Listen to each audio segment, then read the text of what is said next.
Hey everybody, welcome to Defense of the Patience, a Dota 2 podcast.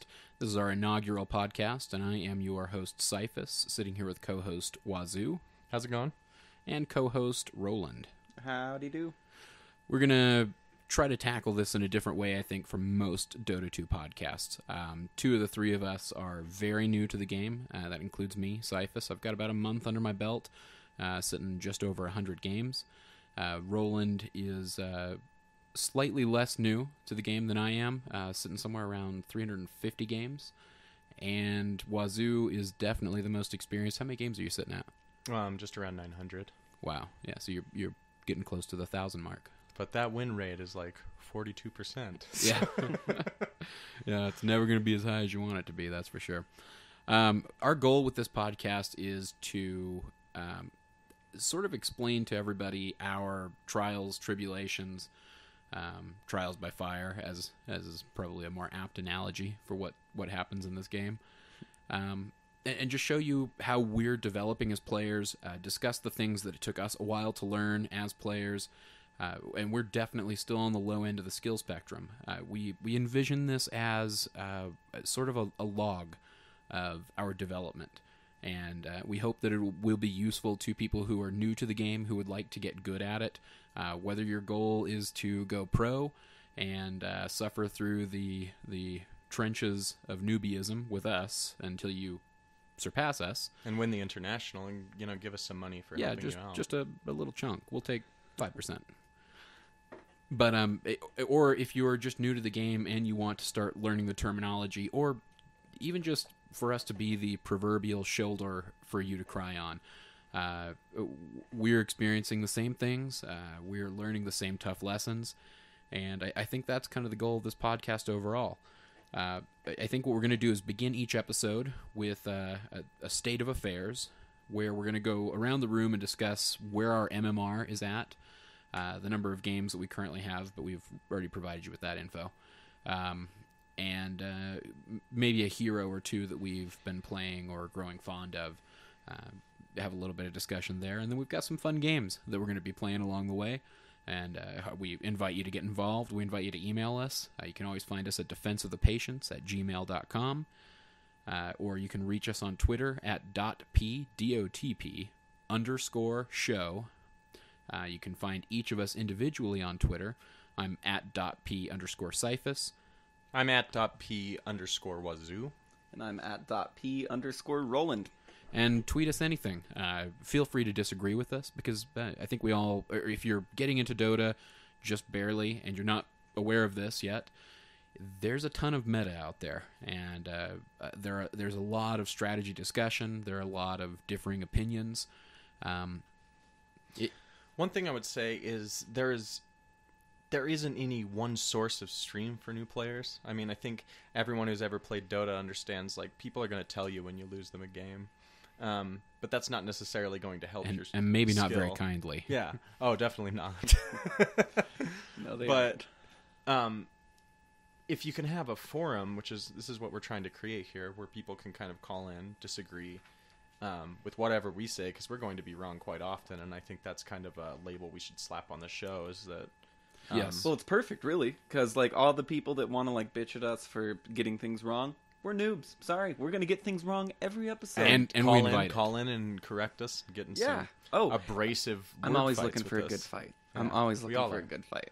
I think anybody here at .p is looking for a good fight. Oh yeah, send us emails, send us tweets. Disagree with us. Most importantly, please. Let's discuss. This open forum is how I would hope to view this with anyone who would like to listen, and we're going to try our best to be entertaining, informative, and just kind of help you along the way. So before we kind of get into the show here, the first thing I want to plug is a newbie guide written by Purge. It's called Welcome to Dota, You Suck. You guys can Google that. You're all, I assume if you found this podcast, you can find that guide. And it'll cover some of the basic terminology, some of which we will use, some of which I will use incorrectly and be corrected for. And hopefully you can learn along with us. And we'll be asking questions about terms that we haven't heard before. We'll be asking questions about strategy or team comps that we haven't heard before. And hopefully you find it valuable as a new player. And if you're a more experienced player, then hopefully you enjoy listening to how completely stupid we sound. And you can write us in and please correct us and let's talk about it. I would love to get into the meta with this because it reminds me of chess, don't you think? Oh, yeah. In a lot of weird ways. And that comparison's definitely been made, that Dota's more of like a real-time chess on crack or something. Yeah. But with the board never changing and with, the pieces all turning up every game, it's maybe not as apt to compare it to chess. Six pieces in chess, okay? Six pieces that do different things, okay? Because of course you have a double on the knight and a double on the bishop and a double on the rook, and then a shitload of pawns, 8 pawns. So yeah, you have like 6 heroes in chess, and then you've got like 100 plus in Dota. So it's different, but alternating. I understand what you're saying. With a chessboard, the center 4 squares are the most important, right? Controlling those squares, you're in good or you're in bad if you don't control them. And you see a direct correlation to that yes. and the mid territories of the map. Yeah, look at mid. River. Who do we put in mid? Our strongest. We put him in mid because he's our strongest, our fastest, and he can get to places quickly because he's in the middle. I already see Wazoo looking poised to correct his assumption regarding mid, but we're going to get into that with the strategy discussion. Yeah, fair enough. I can hold my tongue for now. Before we get going here, state of affairs, I'm sitting around a 1360 on my MMR. That's with 100 games under my belt, many of them pub games. Definitely trending upward lately. I'm glad to report. I got a long way to go. I know I'm a below average player, but that's the experience I'm hoping to bring to the table here. And I've been playing, I'd say lately, leaning more Silencer and Shadow Shaman. Really enjoying both of those heroes. Shadow Shaman, I'm enjoying from a support role. I definitely gravitate towards that. Again, we'll get into more of that in the strategy talk. But Silencer, as a semi-carry, it's been fun to rack up a few kills here and there with. Wazoo? I'm sitting just around 2300 MMR on my party. Pretty much all I play lately. And I should clarify, that's 1366 on my party MMR. I do not have a solo MMR because I only play with you guys. Yeah, and that's kind of been the situation I've been in. I play 1 or 2 solo games a week compared to, 100 games a week or something with you guys. Yeah. So it's very difficult. They're almost 2 different games in those queues. It feels like at times, because when you're with friends, they're more likely to listen, or just be able to have a good team synergy in which they want to work towards the same goals. Well, you're willing to respond when you know the guy on the other end. Yeah. Or in our case, when I'm sitting to the left of Roland, if he makes a call for some help, I'm on my way. It's Roland. I know him. Right. You're less likely to help if we're in like a 3 stack, just us 3, and then 2 other guys get added up. There's almost this division already before the game even starts. People are like battling for what farm they're going to get, and that's a big issue in Dota in a way. Is people not understanding where they're going to be farming best. Maybe under the strategy, we'll talk about that. Yeah. Okay, so let's wrap up. I digress. Let's wrap up. Roland, where are you sitting at MMR? I am. So we took a dip down to like the 13s and 12s and 11s, Cyphus and I. And I am happy to report that I just hit 1500 on both solo and party. Oh, very nice. So it feels good. I once stood at 1800, but I was just put there to just drop, basically. That's where I came out of the ranked. But yeah, I'm happy to report it. I'm feeling good. Yeah, I feel like we're, over the past, especially 2 weeks, I feel like our play has drastically improved. And that we're working better together as a team. Breaking those bad habits, and this will probably go under strategy as well, but you can almost dump 100 to 200 hours into the game just learning the different heroes you'll be playing, learning the map, learning what it means to ward Rosh, learning what it means to ward in general. Yeah. I mean, that's probably what you guys just barely came out of. I mean, is in so many games right now, it's all about going in, getting that headshot, no scope 360, fuck your mom type shit. Dota is not that type of game. It's a game that really rewards smart play, smart positioning, and really, really punishes overstepping. Yeah, absolutely. And new players, we're not used to a game really in the current economical or game climate, I should say, with Call of Duty being released every 6 months. Like, people want that quick game, and they want to consume it, and they want to throw it out. Right. This is not Titanfall. This is Yeah, a very different experience. and it's an experience that'll keep you occupied for thousands of hours. Oh, absolutely. And So- speaking of hours, like you keep talking like you have to put in 100, 200 hours. For any of you who are listening that haven't put in 100 hours or 200 hours but really want to learn quicker than, say, Cyphus learned or I learned or Wazoo learned, read that Dota 2 Purge, Welcome to Dota, You Suck guide. It's a fantastic primer. I mean, I don't think any of all of us are just. It's a bible It for really new is. players in a way in the Dota community. It'll shave 50 to 75 hours off of your play, and you immediately. I promise. I don't think so. It did for if me. you've never played Dota and you read that guide, you're not going to come in 50 to 75 hours ahead. Right. If you've played moderately and you know a good, maybe you play some of the easier to play heroes like Wraith King or, whoever else. I recommend Lion for those who are gravitating support. Yeah, and he's a good one too because he's got that stun in the hex. But kind of lost my train of thought. What were you saying? I was saying that Purge. Oh, shaving that guy 50 does suck. hours. I really don't think it know. does. I don't know if you can quantify that so much. He does give you a really great overview of what your job is. He gives you the basics. He gives you every basic, which we'll touch on a little bit here in just a second, but he gives you just enough information to enter the game and not be completely lost. You have an idea that, okay, there's this thing called last hits. I've got to do that for some reason, but I'll fill that information in later, I'm sure. Got to do this thing that's called warding, I guess. For vision, I understand. It's just I suggest reading it. Took me 15 minutes to read it and saved me a lot of time. Yeah, it is a great read. So that's the only plug we're going to give Purge today. He will come up again. Roland is something of a fanboy, so He's kind of like the Gandalf of new player Dota. It feels like Purge is. He's got a great attitude. Tons of Let's Play videos. Those are worth checking out. So I guess that's the second and last plug we'll give him. But all right, we're going to move on Okay. to our first game. We like to call this one Guess a Hard Counter. Okay. And today, just because it's popped up a couple of times in our recent games, I'm nominating Ursa as your Guess a Hard Counter. Okay. So we're going to go around the room. I'm going to start with you, Wazoo, the most experienced player. Razor. Yeah. Okay. Let's. You want to talk about why? Why do you feel like that? Razor's static link is an incredibly awesome ability. Even towards level 3, even 2 early on, you can be sapping just tons of damage from these heroes. I'm talking specifically about these melee heroes like Ursa and Sven and Wraith King. You just slap that static link on them and watch them come to engage you, and by the time they get to you, they're hitting for like 30 when they were hitting for 300, and you just return all that damage back.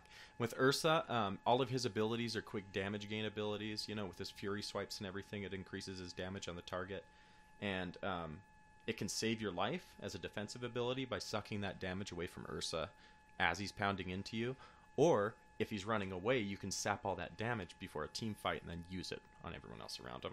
I think he's just a very versatile hero when it comes to those melee carries that need to get up close. Okay. Roland. That's tough. I was lucky enough to not go first, and I got to think about it for a second. And I kept thinking Earthshaker, because what's the scariest thing you see in Dota 2 is an enraged Ursa chasing after you, with the ability literally called Enraged. And I feel like maybe Sand King too. Something with a lot of disable is going to shut Ursa down. And something, maybe even Beastmaster Provision.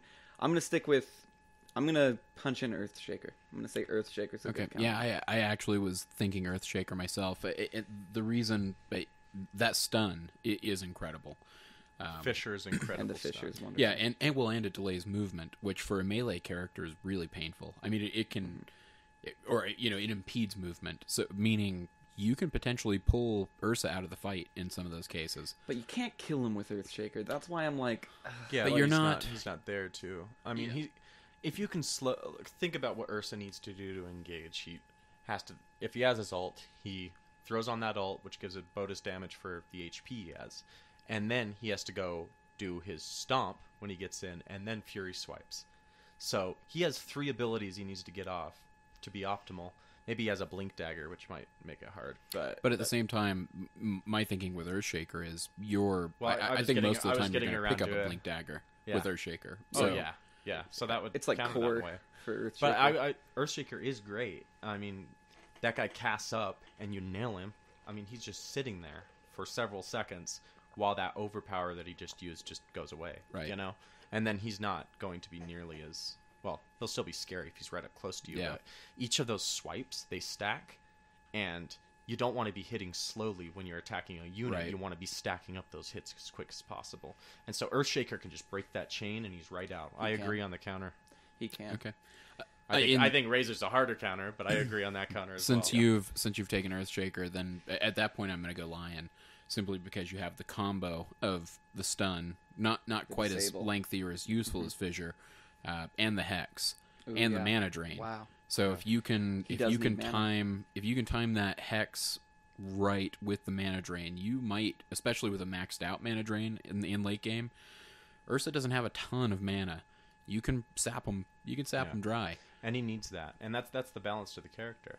And now I just got a smartass remark, which would be the easiest and least expensive hard counter to Ursa would be an observer reward over the Rosh Pit. Yeah. I mean, he's doing that. He's doing that like 6 or 7 Yeah. minutes. I mean, Yeah. you catch him every time, and that guy's out of the game. Yeah. You catch him that's 2 or very 3 true. times, And that's what He's out of the Flow, game. our friend, he's our friend in real life. We play Dota with him. Flow. He plays Ursa from time to time, and sometimes he'll kill it, and sometimes he'll just like peter out. And he's just like, and he sounds kind of like this. I'll do my best impersonation, but he's like, "God damn it! Like they just like know my tricks, is Ursa, dude." And it's like, yeah, dude, they warded Rosh Pit. Like you can't Rosh at 6 minutes. Like Change it up. yeah. So like it's some magic. Yeah. Somewhere down the road, we will have 3 Flow in here, and I think we'll give him a 3 Flows corner, little bit. We play with him a bit, and he plays our mid position, and it's a lot of fun. But he's good. We'll get into the position. And so okay, all right. So we've got Razor, Earthshaker, and I'm going Lion. The way we're going to decide who is the best here, because let's face it, a game's not worth playing unless you can win. We're going to use DotaEdge.com, Defense of the All Pick. It's a great tool. I recommend Googling it if you'd like to use it. Probably a little more useful in either really low MMR all pick games or in Captain's mode, Captain's Draft. It'll basically allows you to plug in a team comp and pop up with several good counters. Good counters being heroes that counter one individual hero on the team. Great counters being those who counter 2 or more. So and, one thing I'd like to add about Dota Edge before we move on is it's not just a website that is compiled by like even a staff. It's all compiled from users plugging in Right.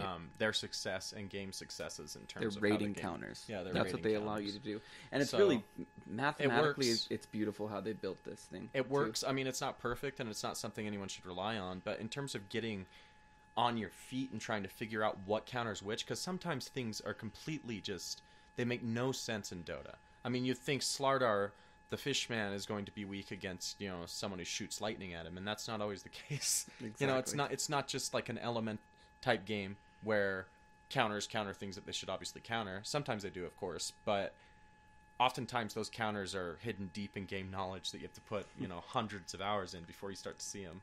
So Cyphus, you want to know the winner? I do. Okay, Earthshaker is not on the list Oh, at all. okay. Razor is. Yeah. Razor is sitting at a 3.82. Out of 5. So that's Lion is also exceptional. on the list at a 4.14. wow. And can we discuss why that? Can we discuss why that might be? With the lack of Earthshaker, I'm gonna go with you only have 1 disable, and those other the other 2 non-ult you have the abilities. initial stun, you have the Q spell, and then Fissure, and then you have the ground slam. You have 2. But that's not That's a a mini guaranteed. stun. That's a mini stun. But it's not a guaranteed mini stun. Yeah. I understand why Lion won. I mean, think about it. Like you were saying, you have your Q stun, which is a mean stun, as Lion. It's a very Yeah. mean stun. And I think, 2 seconds, 3 seconds, something like that? I can't remember. And then you have your Hex, turning them into a frog. And then you have your burst damage, your Finger of Death. Which Ursa, quite often is running away from a fight, low health. And it's awesome if Lion can come in and just burst him down. One thing, though, where I see the counter working even better is, look at Ursa. You know when he's coming towards you before he has a blink dagger, right? You hear the roar and you see him stomp towards you up mid lane, let's say. What's great about Lion, he can stun, let that stun duration max out, and then hex him right after. Yeah, and in those first 5 seconds as an Ursa, when you've powered up, you do not want... You want to be getting right to your target, slamming them down, and getting out. You do not want to be getting hexed and stunned out. The build that I typically use for Lion, I snag Hex around like 3rd or 4th level, typically, and don't level it up. It's the last thing I dump any more skill points into after that level.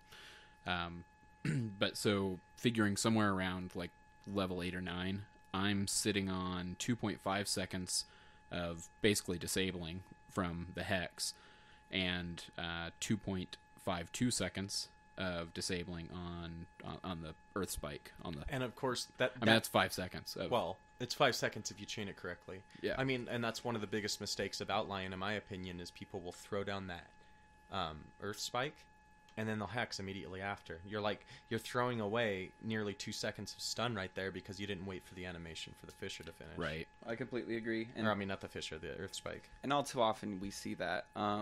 Especially, I think I see it a lot with like sheep sticks, where people will like take somebody out of a hex to put them into a different hex with a sheep stick, and it's like, here's just like in a chicken form from Shadow Shaman, and now we got to put him as a pig. Like, let's wait for that to end and then put him as a pig. Here's the other reason I think Earthshaker doesn't pop up on that list. His max stun duration is 1.75 seconds.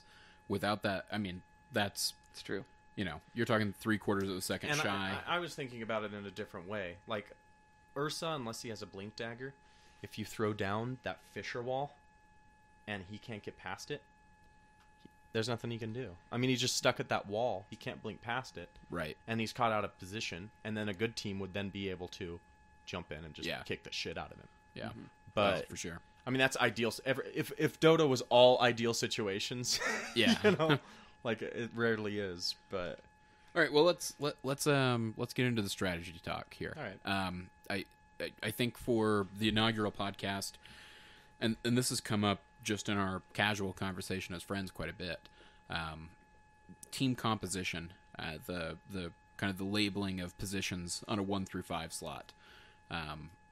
Wazoo, why don't you take it from here? Describe the 1 to 5 slot before we get into everything. Oftentimes, even before people are dealing or even understanding what it means to be a hard carry, semi-carry, mid, offlaner, support, hard support, there's a lot of these confusing terms that are thrown out that if you try to kind of understand what they mean on your own, you might get close, but it's not always correct.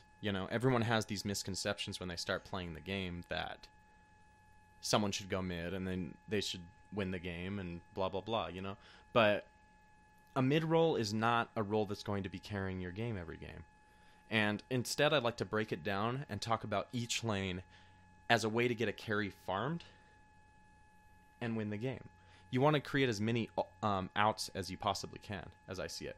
So in your mid lane, that guy's going to be moving and ganking. He's not going to be getting as much farm as your safe lane, who is dedicated to sticking in that lane and just getting as many last hits as possible. And in your off lane, it's going to be a little bit more... It's going to be harder of a time, so you want someone like Clock or Bristleback up there that can actually take the abuse of 2 heroes and still gain the experience. But different heroes fit into different roles. And so you don't really want to see a Shadow Fiend go safe, necessarily. You don't necessarily want to see a Clockwork go safe lane, because what is he gaining?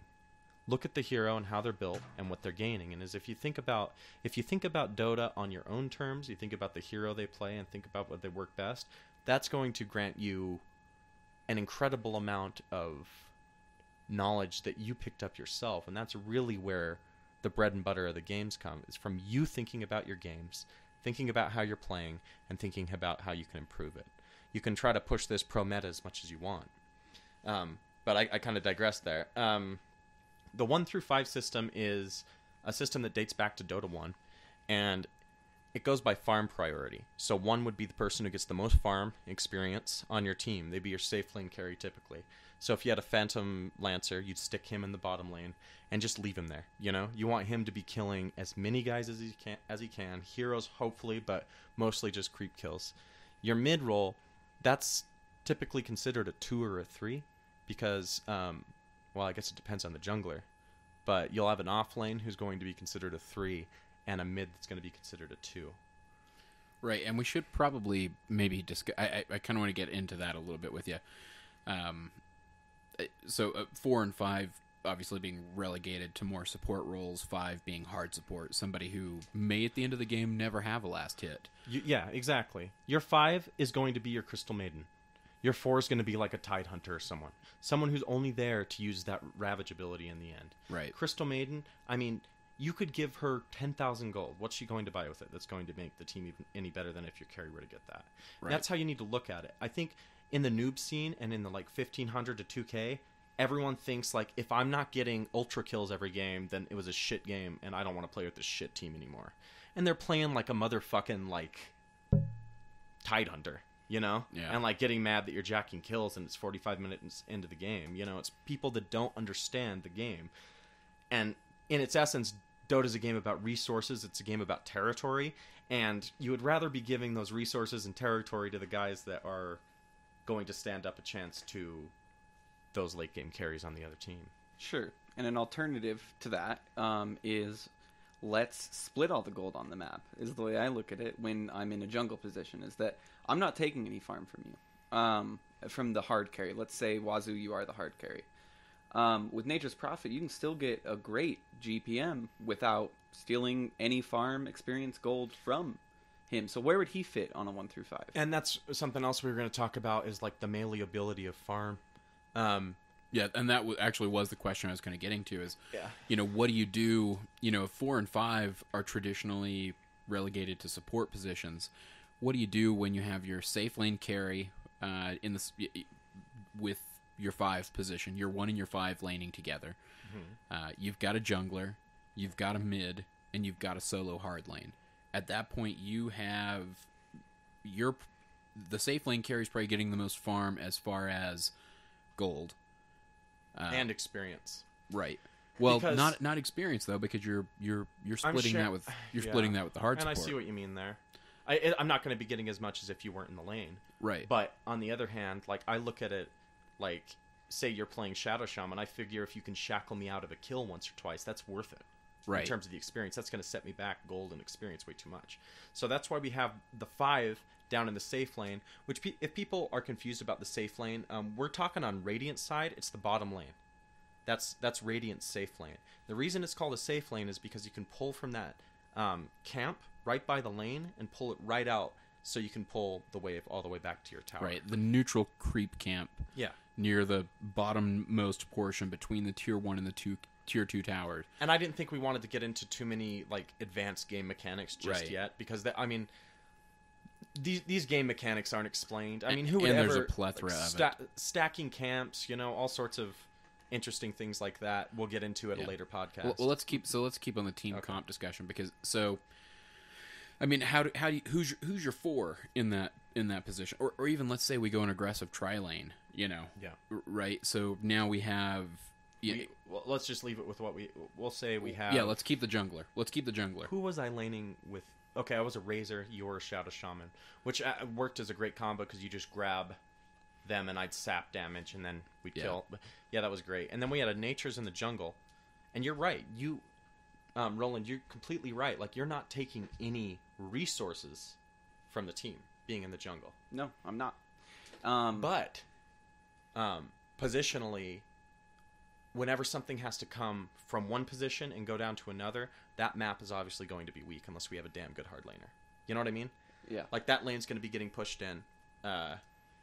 And I think that another thing in the newbie games that we've seen is that like people will gladly watch another lane crash and burn all the way to the fucking throne just to make sure that like their lane's okay. Well, and it's actually it's very confusing.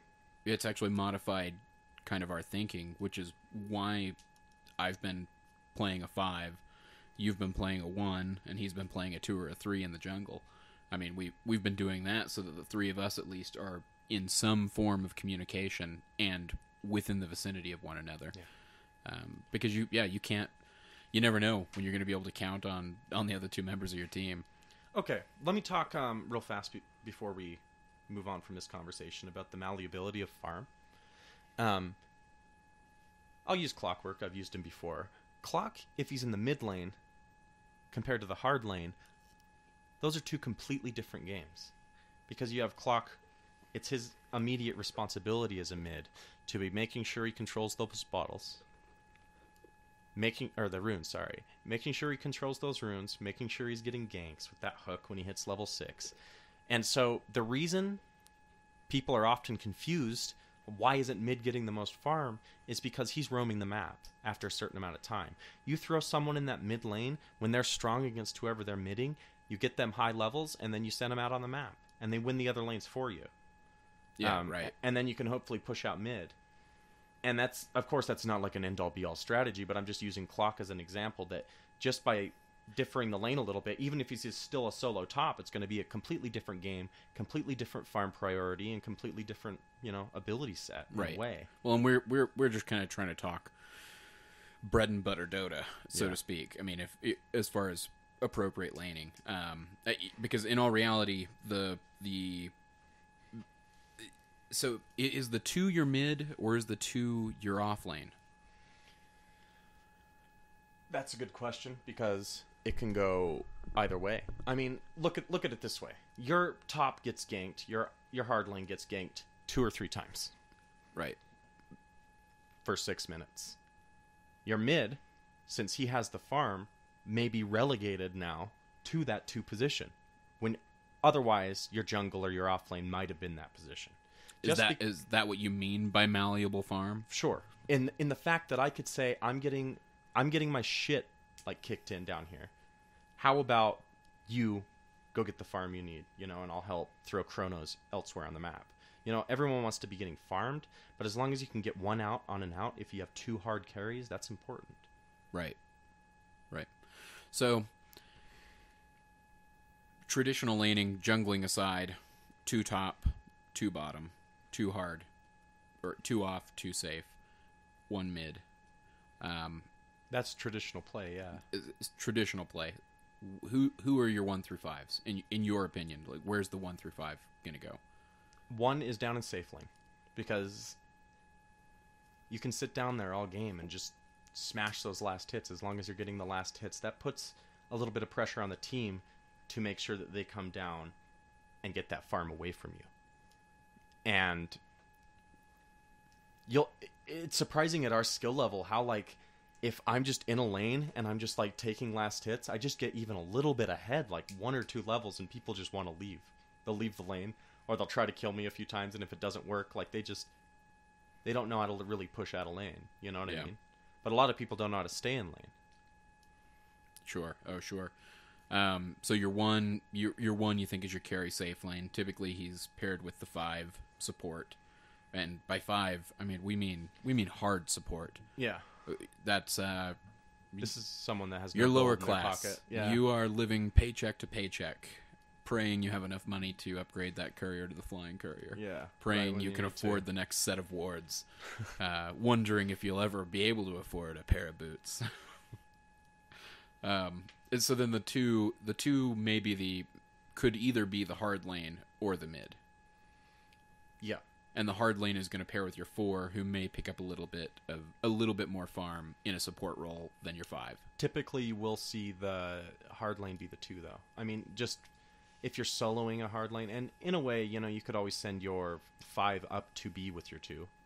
I mean, for instance, if I'm playing anti-mage and I've got a great escape, and I won't die in that safe lane, right? I can just solo it. Yeah, and then you can go up and make sure that our. At the same time, though, it's kind of nice. I mean, and this is delving into maybe more than we intended with this, but I mean, at the same time, with a combo like that, it may be nice to have someone like Shadow Shaman playing a 5 who, when you are capable to push up that lane, to start throwing down some serpent wards on those towers and get a little bit of push on that bottom lane and enhance your farm even further.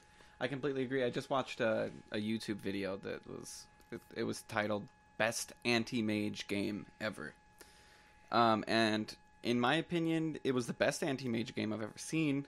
So it may have been the best anti-mage game ever. It was TI-13 Burner. I don't know much about the game. I know it was, I think, in the finals. DK Burner was playing... Burning, thank you. Was playing anti-mage, and he was kind of solo safe lane. Here's the thing. He had Rubik and, I want to say, Shadow Shaman in the jungle, just waiting on him at all times. Like, basically the whole team sat there and watched Anti-Mage get fed against Loda, who was Alliance, playing Alchemist. And it was a really cool game because the picks went, we're going to hard carry Anti-Mage, you're going to hard carry Alchemist. And so basically this whole team turned into 4 supports and 1 hard carry, and that hard carry was Anti-Mage. Where did they lane their Alchemist? Okay, Alchemist was on the other team. Yeah, I know. But where did they lane him? I think he went mid to start. Okay. Yeah. And then the anti-mage was in safe lane. Yeah, and it was Radiant safe too. And I don't like that from a strategy perspective. Well, they know so much more than us. Obviously, it was definitely advantageous to do. No, I mean putting the Alchemist mid. I'm not sure he was mid. I'm not sure. Okay. Because it was only from the perspective of this anti-mage. This video is only from his perspective. Was this the one where he had something like 452 last hits towards the end? He had 826 GPM or something like that throughout the game, and it was a long ridiculous game. And it was a close game still, because what happened is Anti-Mage is level 25, Shadow Shaman's level 12, Rubik's level 14. I can't remember the other 2 that were on the team, the other heroes. But they ended up winning, and it was really cool to see how, the 2 teams differed, where the differential in levels on DK's side was all level 15 and below and a level 25. And then on Alliance side, everybody was around 17 to 20. And to see this anti-mage just wreck. Like, the jungle was his, the safe lane was his. When he would push the safe lane up to the tower, he'd go into the jungle, farm every camp, and then come back out. Because he has Blink. He has a free Blink dagger from level 1. And it's really cool to see. So I'm glad you got me started on Anti-Mage. If you want to watch that video, like I said, just type in best Anti-Mage game ever, and you'll get it. Burning's known throughout the community as being one of the best anti-mage players in the world, and for good reason. I mean, I heard him explain anti-mage as an incredibly slow hard game carry. Everyone thinks when they see an anti-mage not have a lot of game presence up through the mid game that it's nothing to worry about at our skill level, and then 45 minutes hit and he's ripping apart teams with his manta and everything. Yeah, and it's just how did this happen? And it's there's certain hard carries in the game that at our skill level, people want to ignore in a way. Say, we know an anti's on the team. We know he's down safe lane, but no one's contesting his farm. Can I ask you a question, Wazoo? Sure. Why is Manta so good with anti-mage? It's a core item for him for a couple of reasons. Okay. He doesn't attack very hard. You know what I mean? Sure, he can hit really hard towards the end of the game, but with those mantas and all of them hitting, it does the mana burn. Oh, every illusion all does the of the mana illusions burn. do the mana burns. So that's why it's so core the mana. for him. He blinks in, goes for the mana break, and then he's out. You know what I mean? And that mana break doesn't just work on one hero. You got to realize it works in a radius. Yeah, I've played him. So if he can get a couple guys in there and attacking with his illusions a few different targets, and then he turns into a beast. Okay, well, this could lead us to a game, don't you think, Cyphus? Guessing the background on anti-mage. I guess we could do that. Let's do it. I've been thinking about this. Okay. All right, this is our next favorite game. Guess the hero background. Now, to be fair, this spawned when I finally read one of the hero backgrounds with Skywrath, and how he lost his love and seeks to return her to physical form. The most beautiful thing ever written since Shakespeare. Yeah, it really is. I think Skywrath is his lover is fighting for the opposite side now. I thought that myself, but I'm still not sure. I can't determine if she is just dead and doesn't have a physical body. I think he's trying to return her to her physical form. I think that's what's going on. That Yeah, hey, you know that. Go play Dota, Skywrath. Get over the woman. Go play some Dota. All right, so we're gonna play Laying it out. everybody's favorite game. Guess the hero background, and we're gonna start with anti-mage. Who wants to go first? I will. All right, let's hear it. I've never read the biography for Anti-Mage. I know he doesn't like magic somehow. I think anti means against magic. I've heard that. So I'm going to posit that as my jump-off point. I think, man, like, I think he was in love with a sorceress or something. Like, you don't see this type of vehemence come out of people unless, like, there was a woman involved. I think there was a Mrs. Anti-Mage, and perhaps she wasn't even anti-magic. Perhaps she was Miss Sorceress. And sometimes these relationship compatibilities come in and we realize that we can't be with the people that perhaps we love the most. Well, everybody says opposites attract, but I read a study not long ago that's one of the most common misconceptions in society. No, I got to change my story now. He was married to a woman who was so anti-magic. So anti-magic, anti-mage. What's his name? His name's like Carl. Carl Anti-Mage. He's an insurance salesman. That's why I can't take The Walking Dead seriously, is because that dude's kid name is Carl. Who names a child Carl? That is, it might as well. It borderlines abuse. Yeah, it really does. But we'll say Carl Anti-Mage, like he's an insurance salesman. He gets home and he sees his wife, who is anti-magic, in bed with Leshrac. Oh, sure. And he just goes mad and swears his life to. It's like bestiality. Well, it's like it's like cross-cosmic reality. Bestiality. That guy's like a star horse or something. I don't know what it would be star called. donkey. Who knows, dude? Okay, all right. I think just from having a good look at the guy, he obviously didn't grow up with a father figure. Yeah, that hairdo. Man. Yeah, I mean that's a rebel's hairdo. It really is. So my guess is that one day long ago, while at a circus, I'm going to put him at about age 5. His father was slain, murdered by a magician. Nice. And he dedicated himself, Bruce Wayne style, to getting vengeance for his father. And see, I thought you were going to go the Robin thing. Like, he was, like, doing acrobats on, like, a high wire, and a magician was like, meh, and he fell down or something. I won't, thought to be dead. I won't be surprised. But listen to this irony, dude. Thought to be dead when he fell, restored by magic. Oh, great irony. The very thing he most despises. And never again. Never again. Curse this magic existence. You know? I'm going to get that as a drop. Anti-mage, huh? I'm going to go with like a little bit of a Game of Thrones type thing with Reek. Dropped off with magicians, okay? He's living with magicians. Everybody's magic around and he respects them. He's not totally accepted, but kind of accepted in this like magical community. And then he goes back home and sees his family, and his family is like, "Wow, you're not even one of us anymore. Did you earn that the non-magic way, or did you earn that the magic way?" He'd be like, "I earned it the magic way," and his dad would rip the cloak off of him and be like, "We only learn it the non-magic way." And so he would go with his family belief, kind of like Reek ended up doing. Kind of like the KKK of magic. Yeah. Kind of like the KKK of magic. You know, I didn't want to be this guy here, but doesn't Anti-Mage use spells? Mana Break's it's a fucking spell. Oh, it's not a spell. What is it then? It's not a spell. It's a I've seen a lot of spells cast. That looks like a spell to me. Maybe it's some kind of like psychic chi ability or something. Oh, call it what it is, it's him man. talking Call to it God, what it is. the non-magic god. Hey, Yeah. non-magic god, will you kill them? That's still divine magic. I've played Dungeons and Dragons, bro. It's still magic. You have played Dungeons and Dragons. Maybe there's only one spell they're allowed to It's use, not and that's Mana Break. Playing Dungeons and Dragons if you're the DM, though, is it? Of course it is. Nah, dude. That's like creating the universe. No, that's it's called not having a life when you're the DM. All right, that's enough nerd talk there. All right, here we go. This is the actual bio. All right, I hope you're all excited and ready. The monks, oh dear lord, of Terstakuri watched the rugged valleys below their mountain monastery as wave after wave of invaders swept through the tower kingdoms. Lower kingdoms. Ascetic and pragmatic. In their remote monastic eyrie, they remained aloof from mundane strife, wrapped in meditation that knew no gods or elements of magic.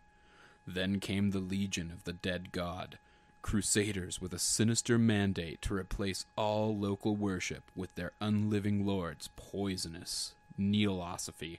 Neolosophy. I like that portmanteau. I am going to use neolosophy at some point. From a landscape that had known nothing but blood and battle for 1,000 years, they tore the souls and bones of countless fallen legions and pitched them against Terstakuri. The monastery stood scarcely a fortnight against the assault, and the few monks who bothered to surface from their meditations believed the invaders were but demonic visions sent to distract them from meditation. Isn't that sad? You're just trying to meditate, and then a bunch of ghost demons outside the window interrupting your meditation. But why is he anti-magic? Hold on, we're not done. Oh, They okay. died where they sat, on their silken cushions. Only one youth survived. A pilgrim who had come as an acolyte, seeking wisdom, but had yet to be admitted to the monastery. He watched in horror as the monks to whom he had served tea and nettles. You know, because that's what monks do. What's tea a and nettle? nettles. What's a nettle? I think it's like a crumpet. You would know. I'm guessing it's like a... I would bet know. It is a crumpet. I bet it is a crumpet. Poison nettle? Yeah. To whom he had served tea and nettles, were first slaughtered, then raised to join the ranks of the dead god's priesthood, with nothing but a few of Terstakuri's prized dogmatic scrolls. He crept away at the comparative safety of other lands, swearing to obliterate not only the dead god's magic users, but to put an end to magic altogether. First and foremost, can I just say that's wordy as Magic. fuck. Like, why do they gotta go so wordy, man? Oh yeah. It feels like they're all wordy. It feels like they paid a thesaurus to write that thing. Where the hell is Terstakuri?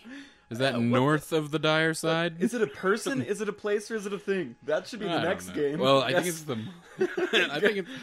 I think it's the name of the monastery. You know what's kind of screwed? Anti-mage, So he's basically a monk. he doesn't have a lot of depth. That guy. Or I mean, he's not even a monk. He's some, like a new some age evil monk. magician lords kill your monk friends, and so you hate all magic now. No, Come the on. dead. Is But it he the took dead guy? scrolls with him. He is going to use magic to rid the world of magic. That's the vibe I got. There's a lot of cognitive dissonance with this here. Anti-mage. Yeah. He needs to see a therapist. Well, he's probably just screwed up from being a kid and watching all of his monk friends be brutally slaughtered in front of him. I think some cognitive behavioral therapy, being a little bit more mindful of your feelings, trying to regulate your emotions would be really helpful for him. Cyphus, I could just see him in a shrink. Cyphus, that was a great in shrink's idea. office. That boy needs therapy will be our next game. Yeah. Pick a hero that needs therapy. Therapy sessions. Yeah. Dota therapy. Defense of the therapy. So who got the closest? Well, we all had dad issues, which probably said way more about us than it did him. Yes, probably. There's no winner in that game. Everybody's a loser. But we got to know a troubled youth today. Yeah, now we know Anti-Mage. I think I'll be his big brother, big sister program. I don't know. I don't Well, think, like- well, I don't think this guy's about programs anymore. I'll launch off a firework and he'll fry me with his scythes.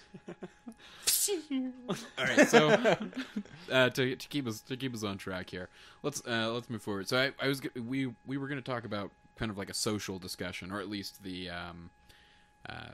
social atmosphere surrounding Dota. I feel like that's an important thing to discuss. You mean the an cancerous inaugural podcast. blister that is the community? Sometimes, but I feel like we've gotten lucky in a few spots where we've met some really cool guys to play with. Our buddy, who I think we're going to leave his screen name out of the chat, at least until he okays us talking about him. But yeah, that seems only fair.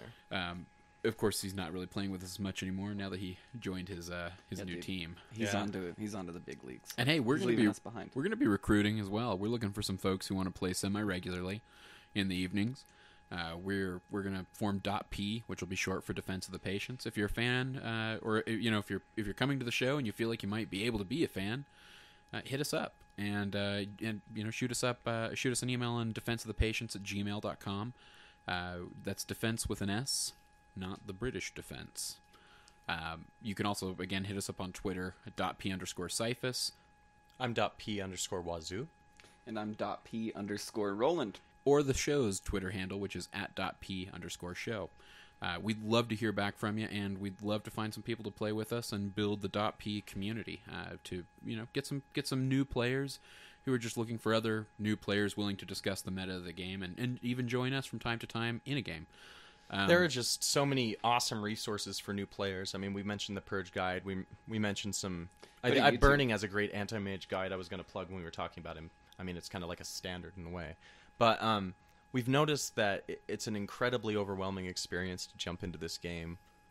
And, I mean, you can look up guides, but when you type in like a Dota 2 guide into Google, you're going to be pulled up with so much stuff, from Dota 1 and Dota 2.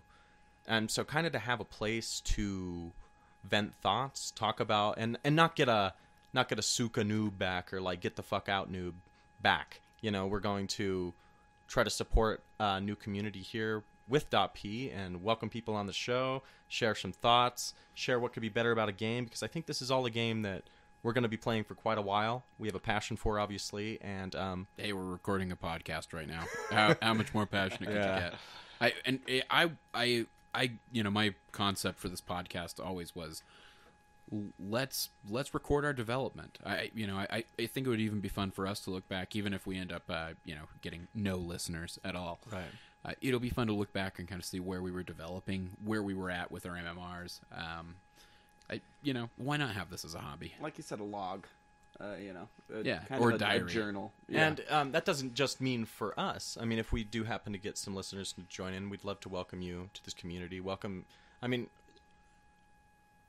Main thing we're doing here is, of course, we want to play a great game, but we also want to treat each other with patience, because sometimes when someone messes up your great team gank and just ruins it for your whole team, you want to, even if you've known them for quite a while, like stab them in the chest a few times. And so we're really trying to maintain that patience through our, formative years, I guess. Yeah, and that's definitely the point of the name. It is defending it. It's maintaining your patience as you learn this game, because there's a vast amount of meta. There's a steep learning curve, especially for a video game. Yeah. I'm a psychology major, so I've been reading a lot about video games lately.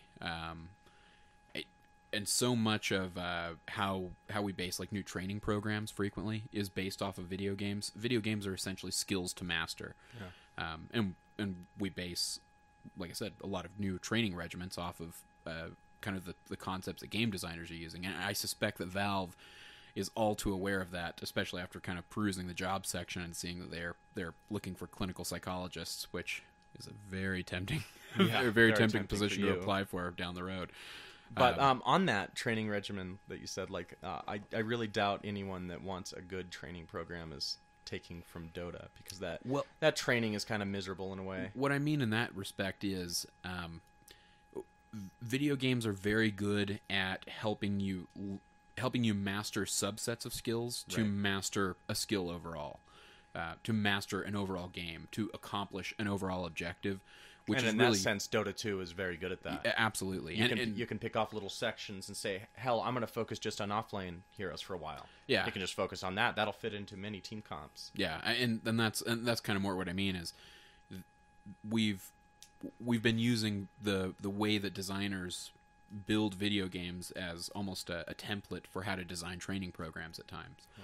Because it slowly introduces you to new skills. I mean, when you think about the concept of a game, and Dota's a little different, and probably way more complex than the kind of template they want to use, but just think about your basic, even your old basic platformer game. Each level was subsequently harder, and it was your experience with the previous levels that helped you get past the next level, right? Right. And learning those skills, those tricks, those maneuvers. That video games are something that can be mastered. And in fact, a lot of studies show video games aren't fun unless you can master them. Yeah. And that's kind of somewhat of a digression, but not much when it comes to Dota. It's a game that'll try your patience. It'll make you want to be better. It'll make you so angry. You know, it's a game that's good because it challenges on a many like, it's just so many different levels. It challenges you on. It challenges you with your people skills. It challenges you with your coordination. It challenges you with. It definitely challenges you with your people skills. Yeah. And I mean you, Wazoo. No, I know. Believe me, it challenges me on a daily basis. It's very, very difficult at times to keep your cool. Keep your cool, and when you're on a sinking ship, and you're just sinking slowly into the ocean, watching this game capsize, it's really frustrating to have everyone blaming each other. Right. Blaming each other as the boat sinks. Well, keeping the ship afloat requires everybody working in coordination or getting the ship back on track. But if everybody sees the ship sinking and starts running for the lifeboats, then the ship's lost. Indeed. I think I'd also like to plug here that, as Cyphus said, we really are looking for other folks to play with. So anyone wants to play with DotP, let us know. We need a couple regulars. We're looking for supports and semi-carries. Well, I guess really to make it easier, we're looking for someone who might rotate support with you, Cyphus. Well, I'm enjoying playing a support, especially now that I'm increasing my repertoire. Initially, I was just supporting with. But you're going hard supports, so really a utility support would be great to have on our team. Sure, a mid hero or people who are comfortable soloing off lane for when we implement those strategies. Jungle with the jungler jungler and the hard carry and hard support safe. It's very difficult at times to play Dota, even if you have a 3-stack and you get 2 people that are just completely disagreeable. You know, it's just. Well, and I want to get into the captain's draft, but I definitely agree with you that captain's mode is not as fun and definitely a bit more risky when you don't have full communication with the other 2 players, or one of the other 2 players kind of wild cards and grabs it and doesn't have any interest in communicating with you. Yeah.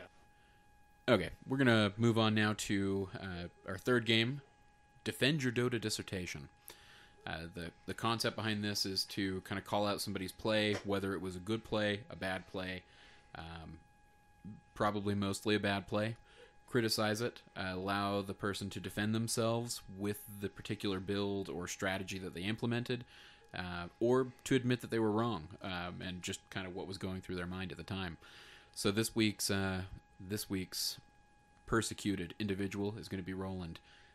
He's going to defend his DotA dissertation for not putting boots of any kind on Nature's Prophet at any point I'll defend in that the game against any of you motherfuckers. Well, I'd like to bring up, and I know this is going to be a little bit painful, but in our last game, and we'll put the ID up in the comments or in the episode description here if you want to witness the moment, the epitome of this moment. We were fighting. We were playing it was a good team comp. I was I was Silencer. You were playing Razor. You were playing Nature's. We had just obliterated their team, and we were running after Mirana with a sliver of health, with Roland's Nature Prophet in the lead and closest to her. Oh, I don't mean to interrupt, but why was she at a sliver of health again? She was at a sliver of health because Prophet took her to a sliver of health. Is that why? I believe Silencer got several hits off on her as well, if I remember Cyphus. correctly. Continue. Well, hey, great, buddy. You couldn't steal the deal? You couldn't?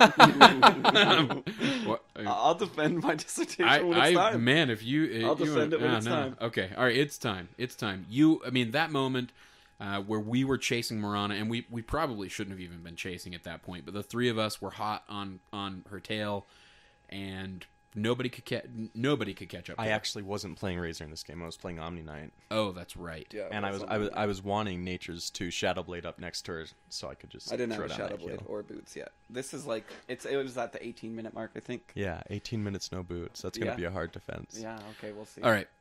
Why? Okay, Nature's Prophet. I've been playing a shitload of Nature's Prophet. I originally started because somebody we played with was playing Nature's Prophet, and he was pretty good. And so I was like, wow, I'm going to play Nature's Prophet.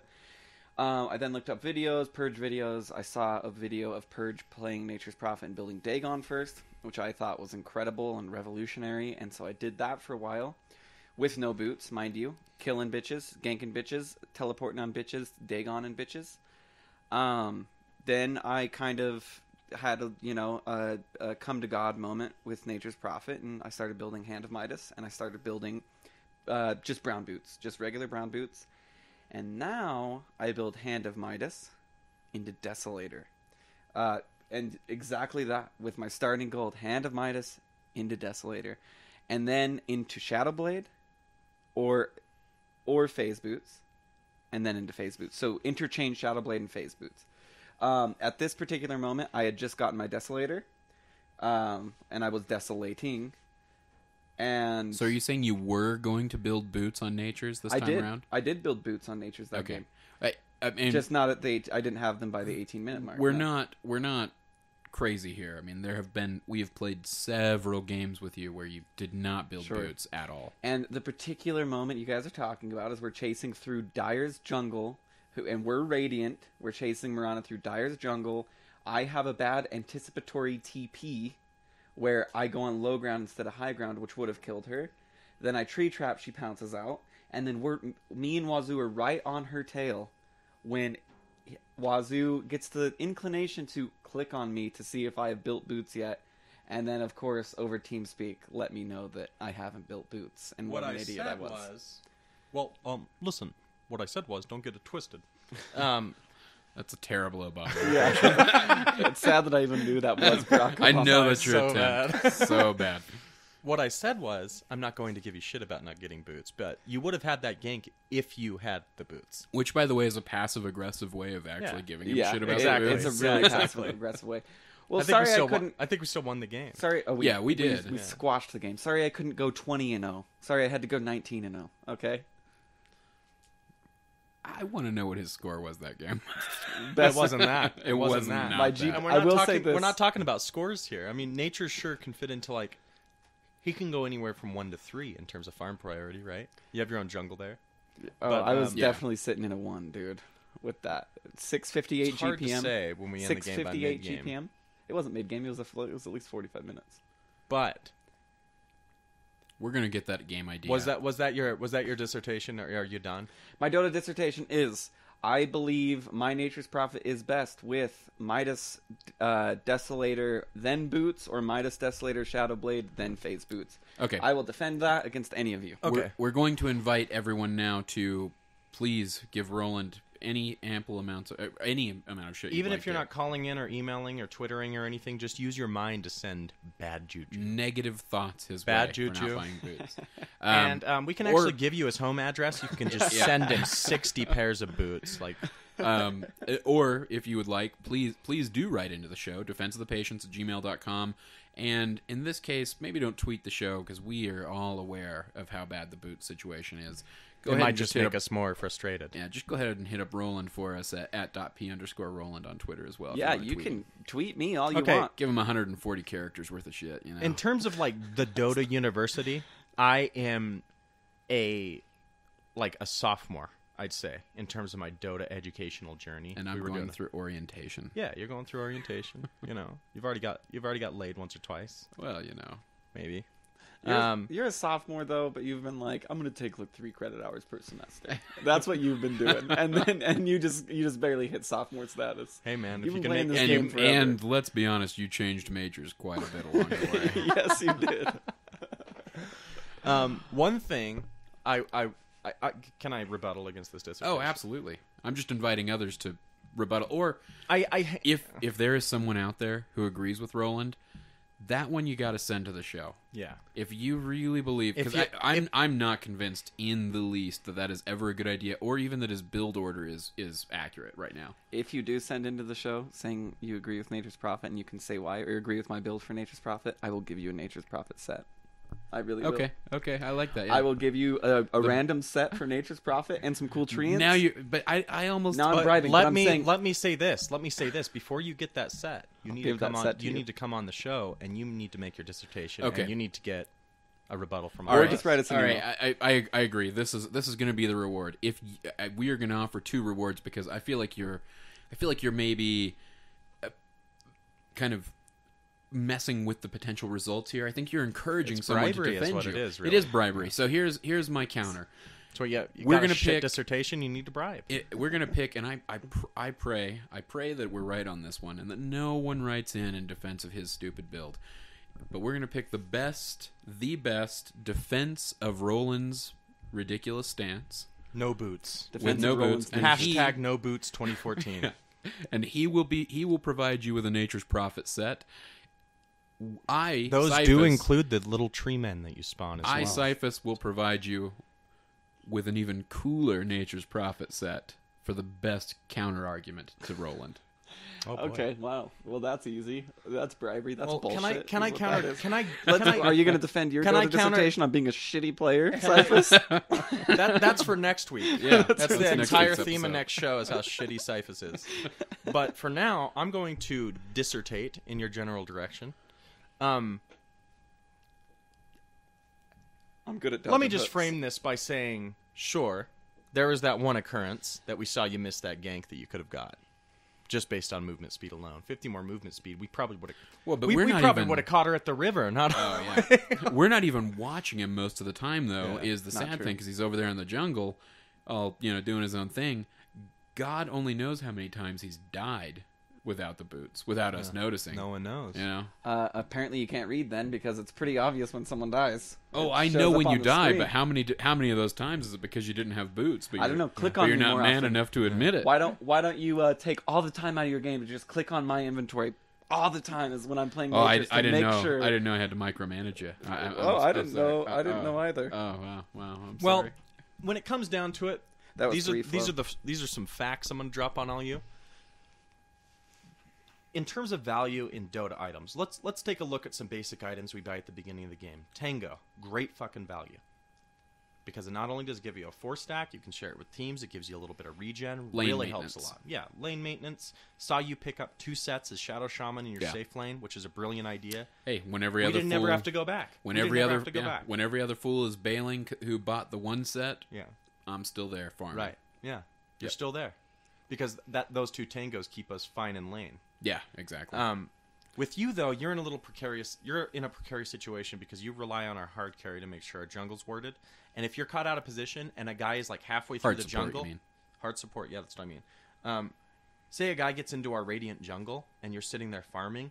If you're getting jumped and you don't know he's there, even if you see him from a little way back, he's going to catch you if you don't have boots. It depends on what guy. Like, Sure. I mean, And this is such that's a the thing, that's the circumstantial thing. game that okay, you're like. is this college? Like you could say, like I played dodgeball with some kids in elementary school and slammed them, and I didn't buy boots, and so I won. But like when we get into the big leagues, No, I'm just saying it depends on the hero. Like, yeah, some heroes I'm fucked if they get on me. Like Doom, for instance. If Doom pops into our jungle, Not if and you he buy a dooms Lincoln's. me. Oh, a Lincoln's. What? Yeah. And what point in the game are we in? Like, Yeah. you're bringing up a yeah, point. Go for let's That's keep like- it. but I assume by the time he's able to doom, and if you can't outrun a level 1 doom, Like, then you're maybe like- you need some boots. You're talking to me. It's like you're bringing up a movie and you're like, that was a good movie, and it's like, oh, what was good about it? I don't know. It was a good movie. What Like, I'm saying, you say Doom will shut you down in It's jungle. such a You know how circumstantial he's not going to shut you down, even if he does doom you. Hmm. Is if you can outrun that slow bastard with some fucking boots of speed.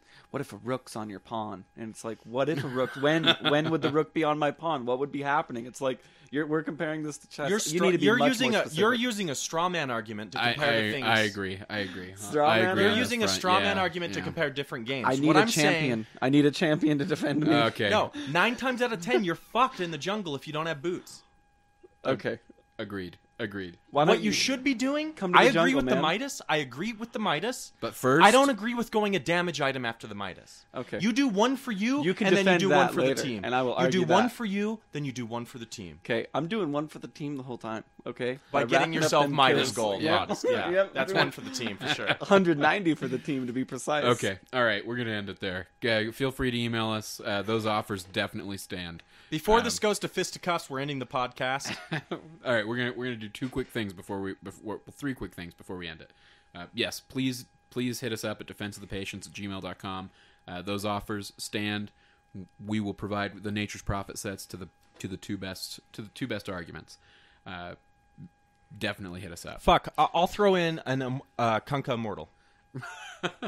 If he loses. If he loses the argument? If a guy comes on the show and if I get to sit back like Julius Caesar... Well, we're going to read emails is what we're going to do. We're going to read emails and look for the best email. That's what we're going to do. And I want to bring that person on. I want to see the venom in that man's voice, and I want to see it pointed right towards Roland. To my champion. I will give away Let every it be immortal known. in the world. I swear. A Roland pays his debts. Okay? A Yeah. Roland does pay his debts. But I he don't know just about a can't buy Cyphus boots. and Wazoo. Okay, I'm moving us forward. Okay. All right. I want to do one quick thing. We're just going to really briefly hit on some Dota 2 news. I feel like we ought to do that every Might as once in a well, while. yeah. Get used to the community. We're all new to the community. Very new. Yeah, let's learn a bit. The article I decided to pull up just because it feels semi-timely. It was about the international. Dota, let's see, GameRant.com is reporting that 20 million people tuned in for the International Dota 2 Championships. Is that counting the ESPN numbers? I don't know if they're counting the ESPN numbers on that. Let's see. But, either way, 20 it's million? amazing. Yeah. 20 million is a lot of Well, people. League of Legends was seeing those numbers a couple years ago, but I think in terms of a Western game, seeing those numbers come out is just astounding. Did we ever... Yeah. I mean... We've all grown up in a time where video games have gone from being like living room parlor entertainment like Super Mario to being something that is a real big time sink, real big way to spend your time and have a fun time doing it. Yeah, video games have become a hobby, and as Not a toy, but a hobby. Yeah. And it's strange how hobbies so frequently becomes, for lack of a better term, sports. But I hate that'll that term. segue right I really into this. hate that. I wanted to talk about this as one of the last things, and that's that ESPN has come out and said that they are thrilled with the amount of viewers they got for the international on ESPN2, and that they're looking forward to promote more esports entertainment. Yeah. And that is something else. Amazing. I mean, I remember I don't watching... like calling it esport. I mean, I guess esports works a little bit, but I wish it It's was the okay. vernacular. I wish it was okay though to just call it gaming, which is what it is. It is gaming. It bothers me. But you don't for the call sports poker announce- gaming. You don't call... it has its own thing. I mean, poker's poker, but Yeah. and the reason, let's be honest, the reason the international even found its way to ESPN, it has a lot of similarities with poker. Right. Poker That didn't work price its way pool onto doesn't... MSN. They don't balk at that or price pool ESPN either. Yeah, exactly. Guinness had to change their most winnings in a video game tournament for newbies take home money. That broke the world record. Yeah, which is insane. And I think this is what's sparking all of our interest, is just to see, all these different ways that esports is popping up and being enjoyed by so many people. Just to have like a little bit of a platform to just get it out and say, check this game out. Yeah, it's a fun community already to be involved with. Just even following everything on Twitter, and please find us on Twitter and follow us. We'll keep up with you, and we'd love to know what's going on, in your Dota communities. But it's fun to kind of delve into it, and I hope everybody's willing to delve into it with us. So on that note, we're going to close out with the last game of the show, called The Worst Way to Die. And The Worst Way to Die relies on all of you, because we realize that amongst the three of us, we are never going to be able to settle this. So we're going to go around the room and we're going to do nominations for the worst way to die, probably based off of a death we've experienced this week. And you shoot us a tweet and let us know whose death you think was the worst to experience. And I'll go ahead and start. Part of what sparked my interest in learning Shadow Shaman was getting trapped inside of those damn serpent wards. That's often how it works. You get fucked by something, and As then a- you just want to play it. as a 5 hard support role, man, in those serpent wards, I'm dead in a few moments, especially early game, right around level 6, when everybody's hitting 6 and 7. If I'm trapped in those things, I'm a goner. Roland, you got a nomination? You guys ready to agree with me? All right. Bat Rider's ult, dragging you through his fire, dude. So it's the most undignifying way to die. You're being dragged by this dude riding on a bat, and you're just like, oh help, and you're just like burning in his, what is it called? His Q ability. It's like Napalm? it's sticky goo, Sticky napalm? sticky napalm. You're just stuck in napalm, dude, being dragged by a bat. It's got to be the Yeah. worst way to die, right? That's a good. That's a good nomination. That's a good Okay. nomination. Wazoo. How am I gonna? I die a lot of like really humiliating ways. I think we all do.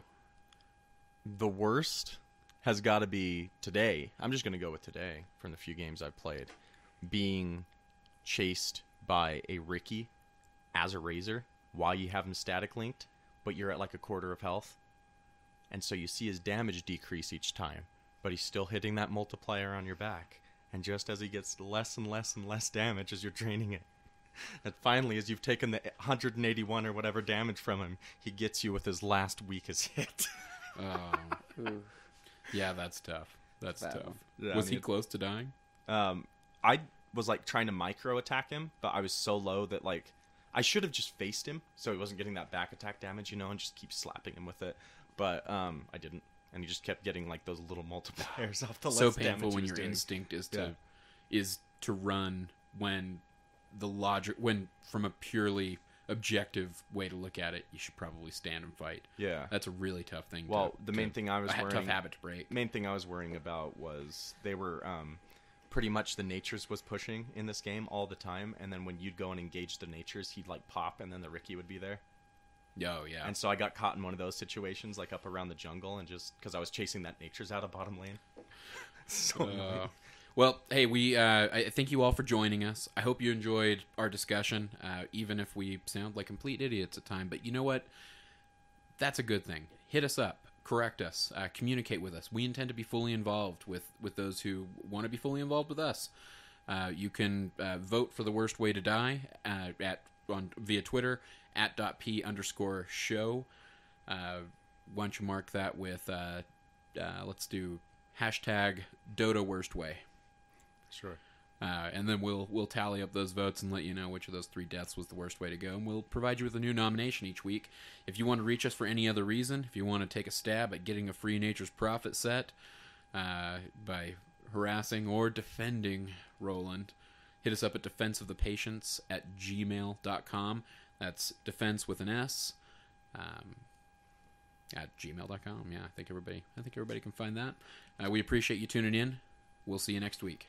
I'd also like to do some shout-outs for me. I'm .p Wazoo. Oh, yeah, let's do that. .p Wazoo at gmail.com, much like the other show. Yeah, if you want to email us emails. individually. No underscore. Google apparently doesn't allow underscore. Oh, that's right. So it's .p Wazoo at gmail.com, .p Roland at gmail.com, I or didn't want to .p give my Cyphus. information out. Oh, I didn't want people to be able to write in. You don't want people to be able to write you at your show account? Go on Amazon, find out where he lives, and just send him 60 pairs of the cheapest boots you can find. No, I'm ready. Also, one more thing.